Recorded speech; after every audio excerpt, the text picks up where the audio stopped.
Hello and welcome to a very special episode of What Do You Call It podcast. I'm your host, GB. Today's guest is a dropkicker, a captivating dancer, and a true diva. Please welcome LETRIX to the podcast. LETRIX, how you been? I'm doing very good, thank you. How are you? I'm not too bad, not too bad at all. Hay fever's around the corner for me, so yeah, I'm kind of feeling the effects already. But in general, I can't complain. Life is not too bad for me. But I'm not going to talk about my life because I do that enough on the podcast. It's talk about you, your persona, and your Love it. wrestling career so far. However, I've got two questions that came into my inbox on social media today. Oh, So let's start off with the first question. The question comes from my good friend Dan from the HCW show. And Dan wants to know what's been your favorite moment in your career so far? oh wow, that's a great question. My favorite moment in my career so far, considering I've not had a very long career, I'm still very new into this. I actually do feel like I'm blessed enough to have quite a few moments. But the number one would probably have to be when I made my debut, in-ring debut at UKPW. And that was I think it was like a nine-person battle royal match for the Burridge Fight Design Championship. So I think my first match being for a championship, that was amazing. But also, pretty much everyone within that match, we were all making our debuts. So that was a really cool moment, as in the sense that we were all kind of in it together. Greg Burridge was there as well with us, just to have our trainer by our side, and just the buzz throughout, like before the show, how excited and nervous we all were, and then going out and doing the show, which was an amazing introduction um, to the whole world of LETRIX and just the support of the crowd. So I think that is definitely the number one highlight of many that I've been blessed to have so far. Wicked, wicked. Good answer. And thank you very much for the question, Dan. I appreciate it. Second and last question may come from a enemy. Jasmin, a fantastic Mm. former guest on the podcast. Jasmin has asked, why are you so jealous of them and why are you scared to fight them? Oh, I think it's not jealousy. My issue is the spotlight is made for stars such as myself. Jasmin, whatever they want to call themselves, as we saw, are actually the help. So I'm not sure if you were there at the first Emporium show. They need to be cleaning the ring, making sure I everything's was there. good and ready for me. So it's not that I'm jealous of them. I just want them to get out of my way so I can give the people what they want to see. In terms of me not fighting them, I've already given them a shot to the back of the head with a chair. If they want another one, that can be arranged. So just give me the time and the place, and I will be there. I hope you like the answer, Jasmine. I'm not getting involved. I'm just the middleman, the guy with the mic. But I do love to see a good fight. So I'm very excited to see when you two eventually face off one on one. It's going to be great. It's going to be awesome. So Yeah. I will touch on Emporium and Greg and various things that happened in your career. But before I do that, Letrix, what I want to know is what first drew you to professional wrestling, and when did you realize it could be more than just a passion? I kind of remember just watching wrestling pretty much since the day that I was born. It was always on in the house. So I kind of just grew up watching wrestling. I think before I actually got into the whole wrestling moves and side of things, I was really intrigued by the different characters, the storylines, how everything was so much larger than life. So I think growing up, I loved the idea of good versus evil. I was always attracted to the evil and just all the different personalities, like people like the Undertaker, Demolition, the Ultimate Warrior, and then going into the Attitude Era of Letrix the is likes old of school. I've got time for Gold. that. Yes, yes, I love the old school, and then straight into the Attitude Era as well, where I think my wrestling fandom kind of peaked. It was a lot of it was about the characters for me, and that's what drew me into it. And in terms of taking it beyond to just being a viewer, that happened very, very late in life, I would say. Um, it's not something that I ever considered. I'm kind of watching wrestling. I never really saw anyone who kind of looked like me. Like I said, everyone was, a lot more bigger, larger than life, and it just never crossed my mind. Then around maybe 2010, I kind of took a step back from watching wrestling in general. No particular reason, just life was lifing. But just the idea of being in the ring was kind of always in the back of my mind. Hmm. And then one day, maybe like 15 years later, I thought, okay, do you know what? This has been in the back of my mind for the longest time. Maybe I should give it a go. I thought it would be one or two sessions that I would do, and I could kind of tell myself I've tried it and just tick it off. And from there, it just kind of escalated. Before you knew it, I was on autopilot every week.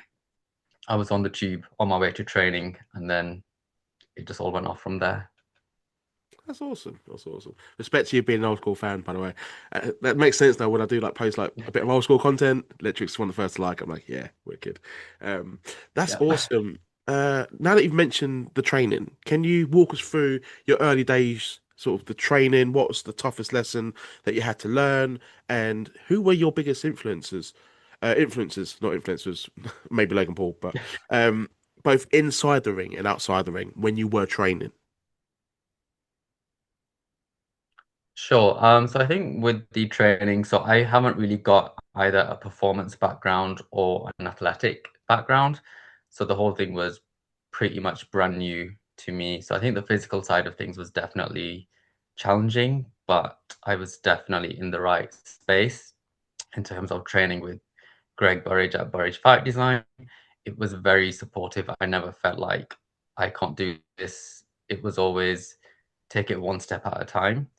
And I think that is how I got to where I am today. And even now, I know there's places where I need to develop, but I'm just taking it all one step at a time and most importantly, enjoying that journey. Um, and I think the biggest lesson that has really stuck with me that Greg has taught, maybe it was in my second session. At the time, I didn't realize I was going to be sticking with wrestling. I thought this was going to be my second Yeah, and final session. So I could have told myself, you've tried it twice and you've done it. That is always think about the crowd, because at the end of the day, that is who you're performing for. And that is something that has really stuck with me. So whenever I'm kind of putting matches together or thinking about the character, I'm always thinking, how is the crowd going to react to this? Because for me, as Greg taught me, they are the most important thing when it comes to doing a match. So I definitely. think that is the biggest lesson that I've learned. You're certainly not And shy in the then ring. in terms of, Someone to see Electrics in the ring, honestly, just go see Electrics and you'll understand just how loud but confident. And you've got that confidence from Burridge Fight Design. But I'll let you continue. I didn't want to interrupt too much. no, no worries. And then in terms of influences, I think again, just growing up, like I mentioned, all the kind of old school characters where it was all about larger than life characters and personalities. Um, and then growing up in the Attitude Era, everyone had their unique personality, their unique look. And also growing up a big fan of the divas, definitely pulled a lot of inspiration from them as well. So I think in terms of wrestling, my wrestling style, I wouldn't pinpoint it to a particular wrestler, even Hmm. though I do have a lot of amazing wrestlers that I think are great. It's usually what I see and I think, will that work for me? So, for example, my favorite wrestler is The Undertaker. I would love it if I could drill someone with the last ride, namely Jasmin, but I know it's not going to happen. Um, but I pull inspiration from whatever it is that I see, whether it's a match on the internet, if it's something I see at a live show, and it's not necessarily about the wrestler who's doing it. It's the way it looks, the way people react, and I think, is that something that would work for me? So that's kind of my in-ring style. And in terms of outside of the ring, when it comes to things like my entrance, Hmm. the way I dress, the way I walk, a lot of pop culture. I think LETRIX is very much a millennial diva. So kind of people like Britney, Beyonce, Lady Gaga, all that kind of world, all those divas, and then of course the WWE divas like your Sable, Maurice, Chyna, etc. That's wicked. It's just a combination of everything that's influenced you sort of in your life, and that's developed into this Yeah. Letrix persona. I mean, what does the name represent? You've talked about the influence and the look and Undertaker, especially all these individuals that have had an impact on your wrestling career and who you are as a character. But Letrix, the name, I want to know a bit more about that because it's a cool name that stands out. Sure. Yeah, so initially I was just kind of came up with a mood board of different buzzwords and things that could work. And initially I liked the idea of the word electric because I feel like that is one word that just sums up me pretty much. From the moment you hear my music and then you see me, I walk, make my way to the ring when I'm inside the ring. So I kind of had a bunch of different names with the electric theme.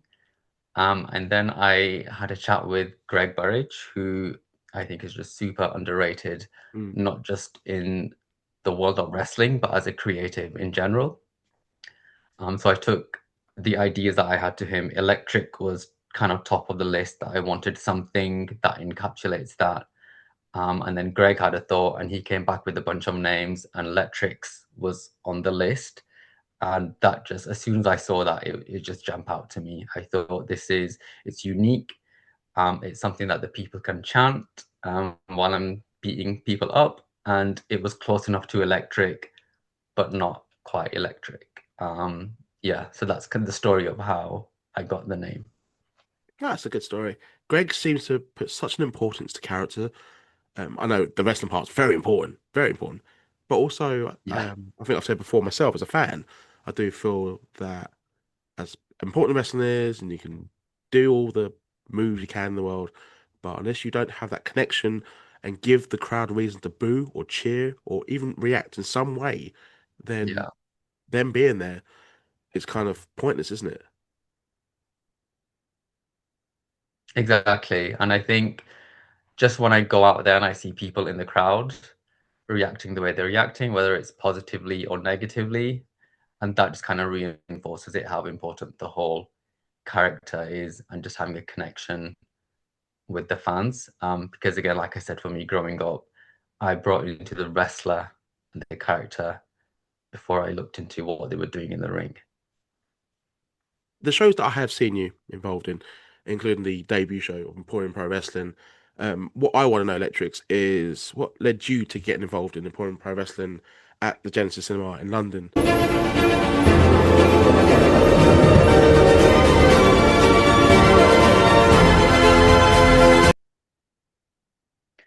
In terms of getting involved, I think the opportunity came up, obviously training at Burridge Fight Design, seeing a lot of other people within the school being involved. Um, and I thought this looks really cool and it's something that I think I'm ready for. Um, and again, and I think a big part was also the venue. Yeah, It's in a cinema. Where else am I going to get that opportunity? I think Emporium are probably the only promotion who regularly hold wrestling shows in a cinema of that size. So I thought that was really cool. And then the opportunity was to be involved for the championship. And I thought, if I need to be in it to win it, if I'm not in there, I'm not going to become a champion. So yeah, I think I've just been taking it one step at a time. mhm. All the matches I've been in have been multi-person matches. So I think for now, I'm still kind of finding my feet, making the most of the time that I've got, scouting out the competition. So yeah, I think in terms of my journey into Emporium, that was it. And as for what's next, I think, I mean, Emporium came in with a blast last year, and this year it's just going to get even bigger. Definitely. They've just announced their next bunch of shows. I think there's one in June and one in July. They've got the Emporium Heavyweight Championship tournament coming up, which, I wouldn't mind throwing my name into the hat for that. And of course, 2nd of May is the Emporium NRG show, which is going to be part wrestling show, part techno rave. But the thing that I'm most interested in is this is going to be the debut of the Soleil Championship. That And championship looks I just amazing, think by the way. It does. I need to get that around my waist, around my body somehow. It just looks amazing. It's kind of from what I've seen of it, you can wear it around your waist, but you can also wear it around your body, kind of like a sash situation. And yeah, I just love it and I need it. And that is what I've got my sights on for the rest of this year. I think the Slay Championship belt is going to look great on LETRIX. Baz can do some good fights with Thank that. you. Awesome. Because if you have any dream matches, any era, what dream matches would you pick? So it doesn't That's a necessarily really have to be the interesting. old generation, golden era or attitude era. But now that you become LETRIX, who do you think would make a good opponent for LETRIX past or present? I think first would have to be Jasmin, just because we need to sort that out once and for all. I think we both at a point where we had enough of sneak attacking each other and talking trash. We just need to get in the ring and get it sorted, get it over and done with, so I can beat them and then move on to my Slay Championship.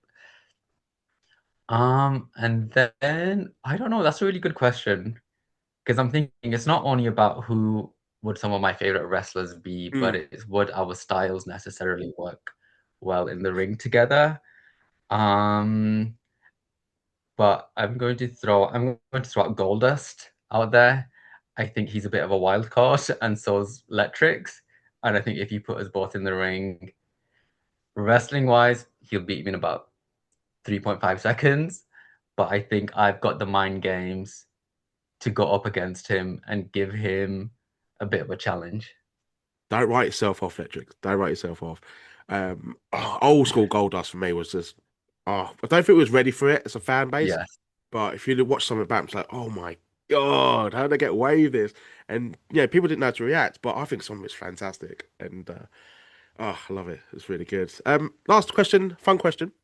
Three dream dinner Mhm. guests. So I'm keeping with the word dream still. Three dream dinner guests for your dream party, dead or alive, fiction, non-fiction. Doesn't have to be wrestling related, but three people as to why you want them there. Give me number one. Oh, that's a tough question. Not Jasmine. Um, okay, number yeah, definitely not Jasmine. Um, maybe okay, I think maybe number one would have to be China. Just because growing up, I was a huge fan, and I think before she passed away, she didn't quite fully understand the impact she had on so many people. Yeah, And as people would say, she didn't get her flowers that she deserved.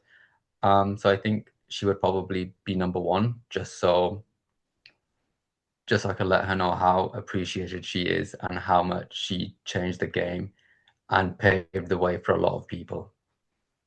definitely. Number two. Number two would have to be, hmm, I'm going to say Madonna because again, she is someone who has pushed boundaries and broken barriers just in the world in general. And I'm also impressed how she's still going, doing her thing. And I love how she constantly keeps reinventing herself. And that is something that I'm inspired by. That I don't know how far this journey in wrestling is going to go for me, but if I'm in it for the long haul, I'm thinking, okay, what can I do to keep on reinventing LETRIX and keeping him current and relevant? Just before I ask you for number three, what Madonna song would you pick for Electric's theme song? Oh, that is um that is a good one. It would have to be either Vogue because I think that would just make an amazing Vogue is a entrance. banger. Um, it's iconic. Or maybe something a bit more upbeat, like Hung Up, where I can do a little dance to the ring. At the Genesis Cinema. Yeah. Number three, final dream dinner guests, Madonna and Chyna so far. I would have to say Greg Burridge actually, because if it wasn't for him, Letrix would not be at the dinner table to begin with. And he works really hard, so I think he does deserve to have a break to get off his feet and sit down and have a good dinner. Yeah, I'm just super appreciative for everything he's done, not just for me, but for everyone at the training school. Yeah, I think again he's someone who doesn't get the praise and the flowers that he deserves. Good lineup. Madonna, Chyna, and Greg Burridge. Love it. And LETRIX being the host. LETRIX, is there anything or anyone you want to call out, by the way? Any wrestlers, Emporium, UKPW, anywhere in the UK scene, anywhere in the world? But is there anything you want to say as we sign off on this podcast? And how can the listeners find you on social media? Sure. In terms of calling anyone out, I'm kind of training to be at a place where I can stay ready, so I don't have to get ready. Yeah, So I'm kind of ready for anyone and everyone. Of course, Jasmin is number one on the list. But apart from that, I've got my sights set on the Slay Championship, which is going to be crowned very soon. I don't know who else is going to be in the mix for that. I'm going to be keeping an eye on, I don't know, maybe Ray Rata, Leo Torrente, Peregrine Kelly. I'm keeping my eyes on everyone because I know they're all going to be coming for what is clearly my title because I'd throw my no one name in can the slay hat like because I really like the the drop belt kick. and it'd be good as a prop on the podcast to have it there. I really like it. You can find it on Emporium Pro Wrestling, We, by the we way. make it happen for the next. We'll make it happen. So yes, that is kind of what's happening next with Letrix. And you can find me on social media, Letrix_city. Instagram is the main place where I am, but I'm also on Twitter, X, whatever, and TikTok. Give LETRIX a follow. Give me a follow on my social media handles. They will be in the description below. Like this video, subscribe to the channel, and keep giving me your love and support because the podcast has been charting worldwide. So thank you so much, everyone who has been making it happen, so I can continue awesome interviews like I've just carried out today with LETRIX. But for now, everyone, take care. I was going to start on a Madonna song, but copyright, because I know how strict she is. So just sing in your head. Take care, everyone. Peace.